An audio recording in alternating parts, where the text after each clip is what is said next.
నమస్కారం గంటారావానికి స్వాగతం. ముందుగా ప్రధాన అంశాలు. హైదరాబాద్ నల్లకుంటలో దారుణం, అనుమానంతో భార్యను పెట్రోల్ పోసి తగలబెట్టిన భర్త.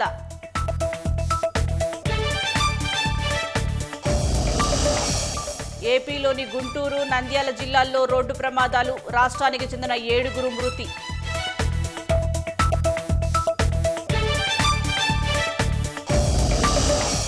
కర్ణాటక చిక్బళ్లాపూర్లో బైక్ను ఢీకొట్టిన టిప్పర్ లారీ, అజ్జవారా గ్రామానికి చెందిన 4 యువకులు మృతి.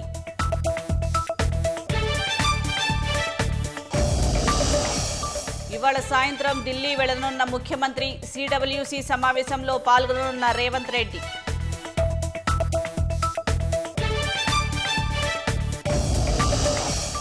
నైజీరియాలో ఐసిస్ ఉగ్రవాదులపై అమెరికా దాడులు, క్రైస్తవులపై దాడులను అరికట్టడమే లక్ష్యమన్న ట్రంప్.